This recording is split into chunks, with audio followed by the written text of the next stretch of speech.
आज मैं इस उत्तर में कोशिश करूंगा कि बहुत संक्षिप्त में बातों को रखूं, क्योंकि इस बार लगभग राज्यपाल जी ने अब तक के अपने अभिभाषण में सबसे अधिक अभिभाषण सदन के समक्ष रखा। इससे स्पष्ट है कि अध्यक्ष महोदय सरकार की मंशा, सरकार की सोच, सरकार की आने वाला समय की दिशा और इससे पहले हुए सरकार के द्वारा राज्य के चहुमुखी विकास की नींव किस तरीके से रखी गई है। और स्वाभाविक है अध्यक्ष महोदय, कार्य बड़े होंगे, अधिक होंगे तो अधिक बातें रखी जाएंगी और लगभग सभी बातें आई, लेकिन हमारे विपक्ष के लोग अपने आचरण के अनुरूप सत्ता पक्ष को जितना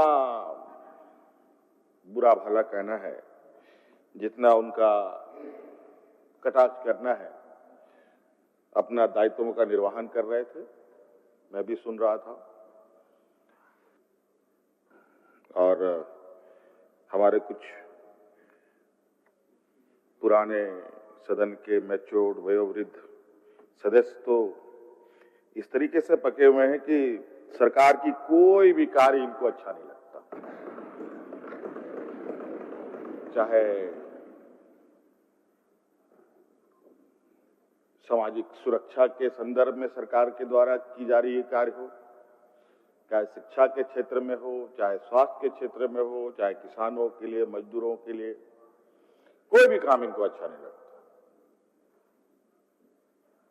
और मुझे लगता है कि 2 दिन के इस वाद विवाद में कोई एक उपलब्धि सरकार की ये बताने के लिए तैयार नहीं।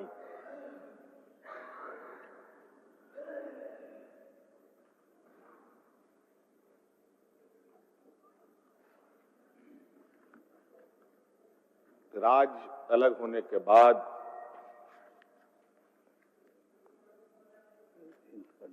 आप सभी मान्यों ने जो आज विपक्ष में बैठे हैं, आप लोगों ने इस राज्य को ऐसे कीचड़ में धकेला था कि आज उस कीचड़ से इस राज्य को निकालते निकालते हम लोगों के पसीने छूट गए और आज इस राज्य की जनता को मौजूदा सरकार पर, चाहे वो किसी भी वर्ग का हो, उम्मीद ही नहीं बल्कि विश्वास है और इसी विश्वास और उम्मीद के बदौलत आज फिर से हमें इस राज्य की सत्ता हमारे हाथों में दिया है। नहीं तो अध्यक्ष महोदय, ये जो हमारे विपक्ष के समूह है, ये इतने बाचाल किस्म के समूह है कि अपने बातों से, अपने लच्छेदार वचनों से सीधे सरल गरीब गुरबा और आदिवासी दलितों की तो बात ही छोड़े, जो निरीह कमजोर है, उनके सामने एक ऐसा पर्दा खड़ा करते हैं कि आपको दिखाई नहीं देगा कि पर्दे के पीछे कितना बड़ा घालमेल चलता है। लेकिन उनमें से कुछ लोग हैं जो इनको बड़ी मजबूती से पकड़ भी लेते हैं। जब उसमें वो ये फंसते हैं तब इनको बहुत तकलीफ होती है।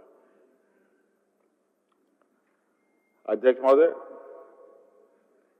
हमारी सरकार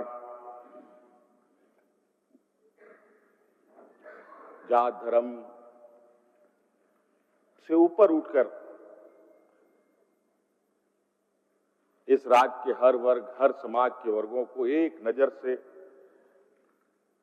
और एक समान अधिकार उन तक पहुंचाने का हम लोगों का संकल्प है। अध्यक्ष महोदय,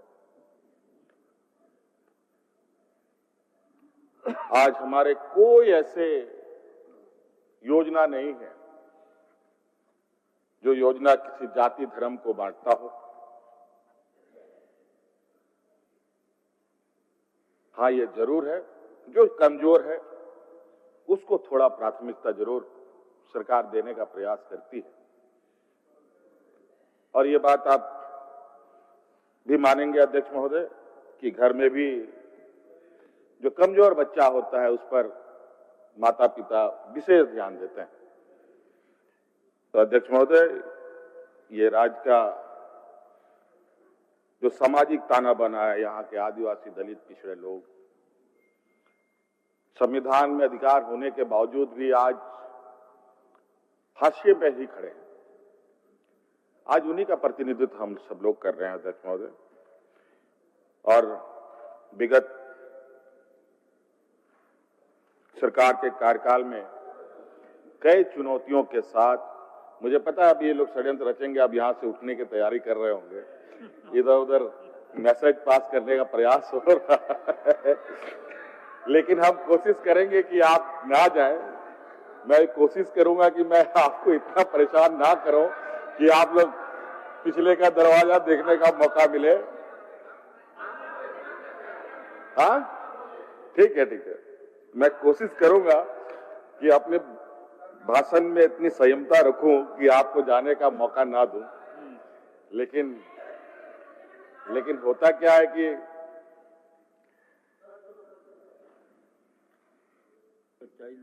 जब सच्चाई सामने आने लगती है तो उसमें बड़ी कठिनाई होती है उसको फेस करना, उसके साथ चलना।